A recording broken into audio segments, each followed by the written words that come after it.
De alguna manera la lectura definitivamente me salvó. Es una forma de ver las realidades de diferentes puntos de vista. La educación en Colombia es tener 40 niños, niñas con realidades, contextos. Era mi sueño, ¿no? Pero no lo veía posible. Todo el mundo me decía como que no era posible. Ha sido una experiencia, pues para mí, maravillosa.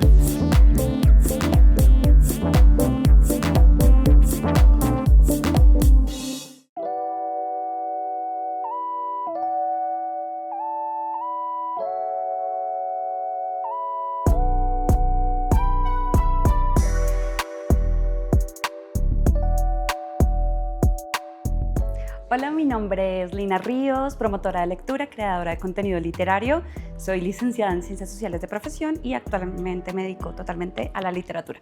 Puedo dividir la lectura en dos partes, una es a nivel personal y otra a nivel profesional, vamos a llamarlo de esa manera, y a nivel personal, de alguna manera la lectura definitivamente me salvó.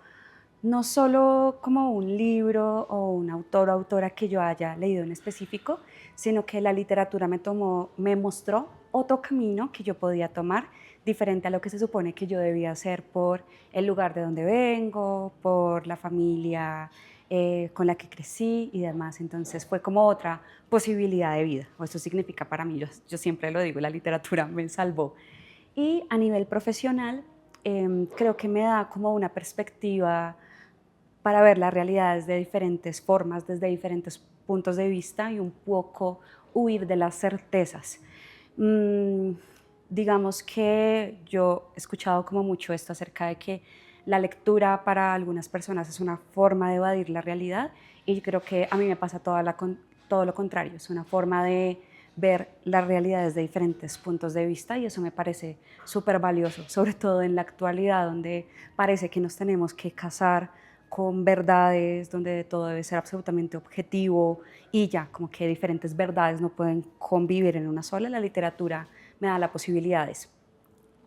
Mi acercamiento con la lectura es realmente por mi papá, pero no porque mi papá me leyera o algo por el estilo. Mi papá trabajaba como vigilante en la biblioteca Luis Ángel Arango. Entonces él estaba siempre como afuera de una de estas salas y los domingos me llevaba a la biblioteca para que lo acompañara ya todo el día, para que no me quedara en la casa. Y entonces yo me la pasaba de arriba abajo, en la biblioteca, en la sala viendo películas, pidiendo libros que probablemente yo ni entendía la verdad, pero me parecía genial la magia de la Luis Ángel Arango, de estos libros que subían a través de los ascensores, me parecía una cosa loquísima. Y ese fue como mi primer acercamiento a la lectura sin querer. Yo creo que mi papá no me llevaba ya como para eso, ay no, para que Lina lea, no, era realmente para no tenerme en la casa, pero ese fue mi primer acercamiento a la lectura y sí, como te digo, creo que leí muchas cosas que probablemente no entendía, pero la biblioteca fue ese primer lugar de contacto. El primer libro que leí fue El Zorro de Jairo Aníbal Niño, porque lo leí en el colegio. Pero siento que no tengo como un recuerdo real de ese libro, sino tal vez del siguiente, que fue La rebelión en las ratas. Yo no entiendo por qué en tercero de primaria el profesor nos puso a leer La rebelión de las ratas de Fernando Soto Aparicio y entendía muy pocas cosas, pero las cosas que yo entendía era por Dios, ¿cómo es que suceden estas cosas en el mundo? Porque es un relato de pobreza, de, o sea, uy no, o sea, lo peor que puede pasar en la ruralidad, de una familia que se queda sin casa y tiene que sobrevivir como sea en un mundo que empieza a ser industrializado, en el caso de Colombia. Pero yo creo, o sea, creo que lo que más me impactaban eran esas escenas como tan violentas, tan tristes, y yo siempre digo que ese fue mi primer libro, de La rebelión de las ratas. Uno de mis libros favoritos es Cien años de soledad de Gabriel García Márquez.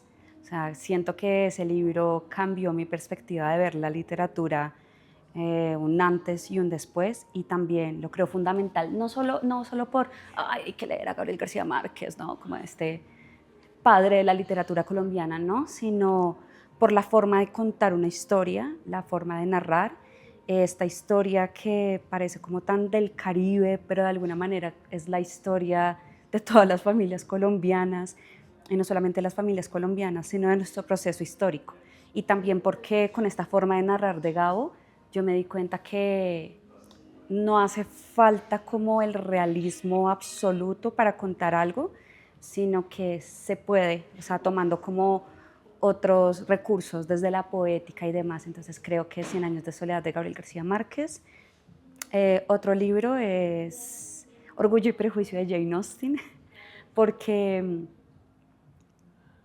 de alguna manera este libro me mostró la profundidad y las capas que puede tener una historia, porque creo que muchas veces se ve Orgullo y Prejuicio e incluso la película como hay una historia de amor entre Elizabeth Bennet y el señor Darcy, pero realmente es una crítica muy, muy grande a esa hipocresía de la sociedad victoriana, una crítica grande frente a este papel de la mujer, ¿no? Como que tienes que buscar un esposo y ya, y si no lo encuentras, en fin, hasta ahí llegó tu vida. Entonces me pareció genial como todas esas capas que tiene Orgullo y Prejuicio y que se cuenta de una manera muy irónica, con mucho humor. De esa manera creo que también Jane Austen se burla mucho de sus lectores o lectoras que creen que Orgullo y Prejuicio solo es una historia de amor. Entonces creo que también ese libro ha sido fundamental para mí. Estoy hablando como de mis primeras lecturas realmente que me hicieron como hacer clic.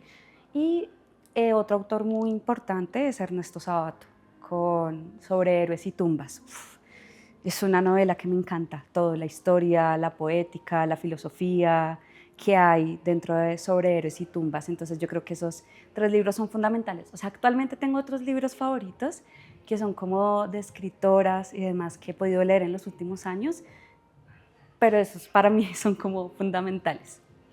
Me encanta la relectura, o sea, es una cosa que he descubierto como de unos 3 años para acá, porque en mi mente no estaba la posibilidad de releer, ¿no? Es como tengo este tiempo para leer otro libro y hay tantas lecturas que quiero hacer, pues debería justamente hacer nuevas lecturas, pero releer me ha permitido ver, por ejemplo, esas capas, como la que hablaba ahorita de Orgullo y Prejuicio de Jane Austen, lo que hay detrás de la historia y sobre todo cómo autores y autoras arman la estructura. Muchas veces está como este mito de el escritor o la escritora que se sienta y le sale toda la historia. Ese es el mito de Gabriel García Márquez, ¿no?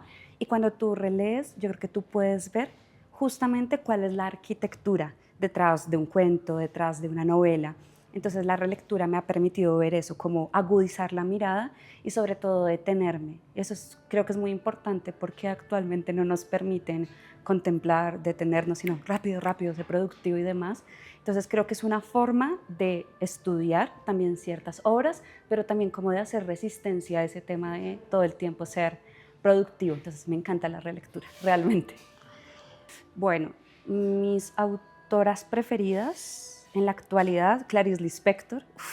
Clarice Lispector, después de estos autores, sobre todo sí, hombres que mencioné anteriormente, Clarice Lispector llegó para mostrarme de alguna manera como un punto de vista muy específico que en el mundo de Clarice Lispector, sobre todo desde la mirada femenina, es muy válido y también cómo puede llevarse a otros planos. Normalmente, pues, no sé, en la literatura, el punto de vista femenino siempre ha sido como relegado a eso, ¿no? Como un género aparte.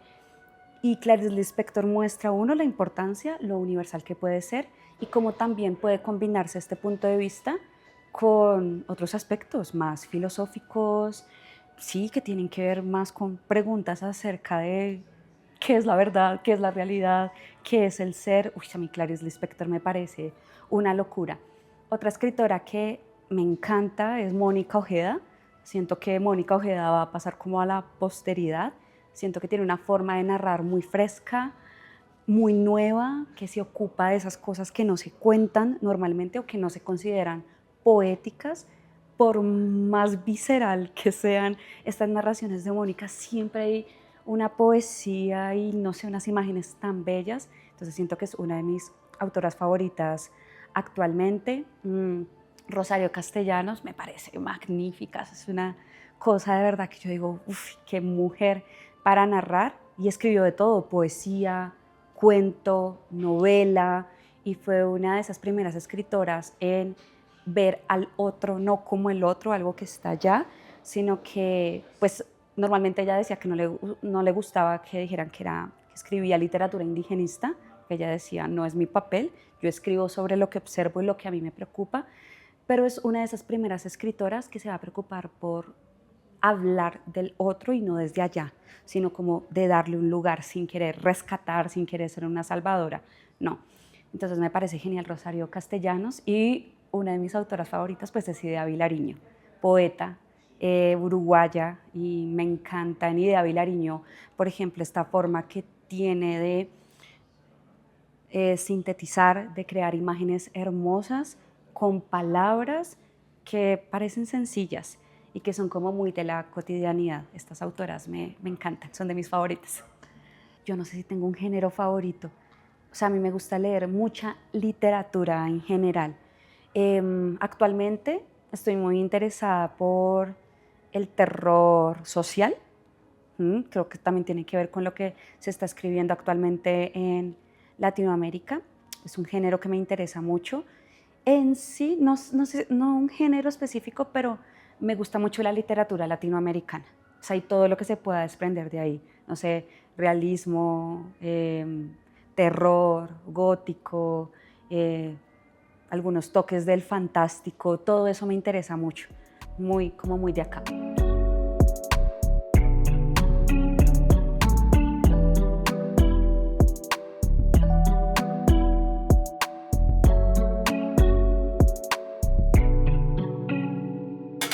Estuve entre literatura y ciencias sociales, pero como también mencionó Ernesto Sábato, quien no fue comunista en su adolescencia, no tuvo adolescencia, juventud, algo así, y no necesariamente comunista, pero sí me interesaban mucho los temas sociales. Pues yo vengo de un contexto que es pues distinto, yo crecí en Ciudad Bolívar, con una familia de escasos recursos y demás, y pues siempre me tocó de cerca el tema de las injusticias, ¿no? No solo verlo, sino también vivirlo, y yo sentía que las ciencias sociales era como, de alguna manera, un espacio para poder pensar esas cosas, teorizarlas y actuar. No estudié ciencias sociales solamente, sino licenciatura en ciencias sociales, y creía que así como mi profe de ciencias sociales en el colegio me había hecho despertar, ver la realidad, yo podía hacer lo mismo con mis estudiantes, así fueran uno o dos. Entonces por eso me guié por las ciencias sociales realmente, pero siempre estuvo ahí la piquiña también de estudiar literatura, pero yo creo que se relacionan bastante. Ha sido, o sea, una experiencia genial. Yo siempre he dicho que si ser profe solo fuera a ir a dar clase, sería lo mejor de este mundo. Es difícil, es complejo porque pues, la educación en Colombia es tener 40 niños, niñas con realidades, contextos, estratos socioeconómicos totalmente distintos, y tenerlos en un solo salón y hacer que se interesen por un tema cuando probablemente están pensando en los problemas que tienen en la casa, en que o no han desayunado o que están enamorados o enamoradas de un compañero, o cosas que suceden en la adolescencia, y hacer que se interesen por un tema, no sé qué, de historia, qué sé yo, la Primera Guerra Mundial, es difícil. Pero ha sido una experiencia, pues para mí, maravillosa, como poder conectar con ellos, con ellas, conocerles, hacer que ciertas cosas que a mí me parece que son importantes para ellos y para ellas les interese. O sea, creo que ha sido una de las cosas más lindas, y de hecho retirarme del colegio me dio muy duro por ellos y por ellas, y no hay como día, la verdad, que no piense en mis estudiantes, pero bueno, hay otras cosas que los rodean. Sin embargo, no, y era mi sueño, ¿no? Yo siempre les dije a mis estudiantes esos días que me despedí como de cada grupo, que pues que ellos eran mi sueño de adolescencia y cuando yo tenía la edad de ellos.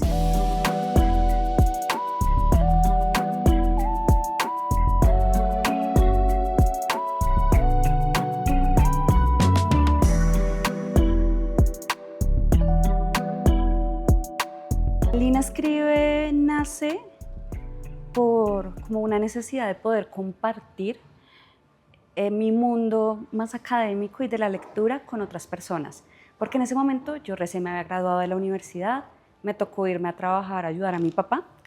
Mi papá pues era dueño de unos almacenes, tipo acá en Colombia los conocemos como Toda 5000 y demás. Y sí, yo había salido de estudiar, no conseguía trabajo, nada, es como sea productiva, y me tocó ir a ayudar a mi papá. Y yo me sentía un poco mal de alguna manera de que mis días solo fueran ello, no porque sea una labor de la que yo diga me dé pena o algo así, no, sino que, como decía anteriormente, para mí la lectura es fundamental, o sea, me salvó, yo la necesito. Entonces no tenía esos espacios para la lectura, para compartir con otras personas y dije, ok, había visto como unos canales de YouTube en ese entonces acerca de literatura, de compartir libros y dije, bueno, voy a hacer lo mismo. Igual yo ni siquiera tenía una foto mía ni nada de eso, ¿no? Sino una foto de una muñequita y publicaba las reseñas de lo que veía y de lo que leía. Entonces nace realmente como un espacio para poder compartir y desahogarme frente a la lectura. Y también para compartir mis escritos, porque pues también escribo. Entonces por eso de hecho se llama Lina Escribe. Compartía mucho mis escritos, pero lo dejé de hacer. Ahora solo comparto de los demás. Y con el tiempo empezó a convertirse en una cosa más en serio. No porque al principio no, pero es que o sea, yo ni siquiera me imaginaba que iba a trabajar como solamente en Lina Escribe. Y con el tiempo empecé, por ejemplo, no sé, a hacer colaboraciones con editoriales, asistir a encuentros con escritores, escritoras, y siempre había tenido como este bichito de tener un taller o un lugar propio en donde compartir acerca de mis lecturas con un enfoque también en lo que yo había estudiado, que tenía que ver más con lo histórico, con lo social, con lo filosófico, y de ahí nace pues el taller que pues, aún tengo, y ahí es donde empiezo a pensar como, a mí me encantaría dedicarme a esto. Así que yo trabajaba en un colegio X, renuncié a ese colegio para solo dedicarme a mis talleres. Obviamente fue una decisión muy apresurada y no resultó. Y después dije, ok, voy a hacer un plan a 2 años en donde voy a tratar de potenciar todo lo que pueda mis talleres, todo lo que comparto en Lina Escribe, que son pues reseñas, libros, biografías de autores, de autoras, etcétera. Y voy a ahorrar todo lo que pueda de mi trabajo para poder retirarme. Sigo escribiendo. Creo que ha sido difícil porque he tenido como toda mi atención y todo mi enfoque desde que me retiré del colegio. En Lina Escribe, en los talleres, en las lecturas y demás. Y siento que entre más lees, como que más miedo te da a escribir. No llegar como a ese nivel, no, o sea, como que lees algo y es, no, eso que yo escribo, eso para qué, de alguna manera, pero sí, todavía escribo, actualmente estoy trabajando en un libro de cuentos, entonces sí, ahí vamos, ahí vamos. Las ideas de los talleres tienen que ver mucho con inquietudes que yo tengo frente a la literatura o a el mundo en el que vivimos. Y es que siento que las chicas que pues me siguen y que están en mis talleres, que muchas de ellas ahora son mis amigas y demás, compartimos muchas dudas y gustos en cuanto a la literatura. De hecho, creo que las ideas como de los talleres siempre, de alguna manera, como que abundan, porque hay un montón de autoras y de autores que quiero abordar y que sé que ellas también quieren abordar, entonces siempre me voy como por esa línea. Trato de ser como muy auténtica, realmente, con las cosas que leemos, con las cosas que sé que nos interesan. Entonces, no sé, puedo dar como ejemplo el taller actual en el que estamos, es un ciclo afro que nace también desde querer acercarme a mi cultura. Por mucho tiempo no me reconocí como una chica afrodescendiente y desde hace pues como 5 años para acá es algo de lo que he intentado como apropiarme y sobre todo entender, y creo que una parte muy importante es la literatura. A la par de eso, muchas chicas me han dicho desde hace rato, leamos literatura afro, hagámoslo, hagámoslo. Entonces es como algo conjunto. Y de allí pues hago como una curaduría de estos libros, no es como el primero que se aparezca de alguna manera, no, sino de libros que yo vea que podamos hablar, que nos haga pensar, que nos impresionen, que nos encanten, que podamos ver también como todo el tema de cómo se escribió este libro, qué es lo que hay detrás de ello. Entonces de ahí vienen las ideas de los talleres, de intereses propios y también de las chicas que asisten realmente. Darme cuenta que se puede vivir de la literatura ha sido una cosa que hasta yo muchas veces lo pensaba como no se puede. Yo siempre voy a trabajar en un colegio o si quiero más tiempo para la literatura, para Lina Escribe, para mis talleres, me tocaría trabajar en otra cosa totalmente distinta. siempre tenía algo en mi mente y es que yo me quería independizar, justamente para que me quedara más tiempo para hacer mis talleres, para mis lecturas y demás, pero no lo veía posible. Todo el mundo me decía como que no era posible. Mi familia son comerciantes, entonces yo siempre me decían, monte un negocio, no trabaje como asalariada, monte un negocio y tiene tiempo para sus lecturas. Pero yo quería esta posibilidad de ser independiente a través de la literatura, pero en un país como Colombia, o sea, ¿cómo? Si no tienes los recursos, si no tienes las influencias, ¿no? De alguna manera, ¿cómo hacerlo? O sea, no sé cuánto vaya a durar, pero es increíble, o sea, era algo que probablemente yo ni siquiera pensaba que se pudiera. Y decir ahora vivo totalmente de la literatura es, no sé, increíble, la verdad.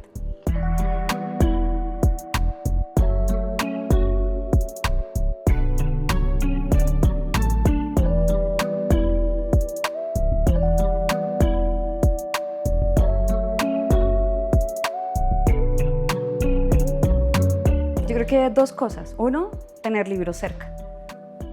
De cualquiera, el que sea, el que sea. Creo que sí, no sé, con cualquier tipo de lectura se empieza y esa curiosidad de alguna manera va creciendo. Entonces, tener libros al alcance, tanto en la casa, si no tengas una biblioteca, pero no sé, sobre la mesa, algunos libros. En algún momento un niño o una niña se va a aburrir y va a tomar los libros. En el colegio, sí, en cualquier parte, tenerlos cerca, ¿sí? No verlos como algo que está ya solamente en las bibliotecas, en una librería y algo que está lejos, no, tenerlo siempre cerca. Y dos, creo que siempre plantar una semillita de incomodidad en las personas es necesario para acercarlas a la lectura. Porque cuando tú das todo por hecho o tienes certezas acerca de todo o crees que, ay, no, si lo que yo pienso es así, ya está, pues ¿para qué leer, por ejemplo? O sea, ¿qué nuevo te va a aportar eso? En cambio, cuando siempre hay una incomodidad por el mundo en el que vives, preguntas y demás, bueno, eso está muy asociado como al pensamiento crítico, ¿no?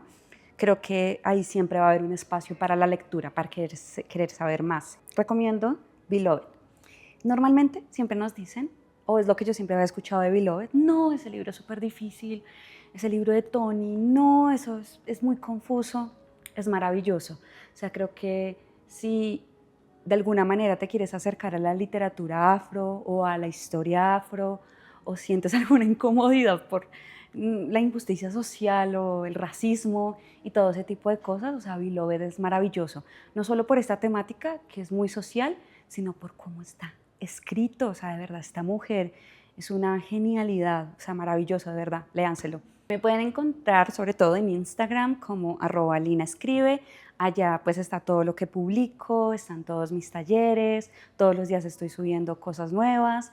Tengo otras redes sociales como YouTube o TikTok, de igual manera me encuentran como Lina Escribe, pero ahí en Instagram está la información de absolutamente todo lo que hago.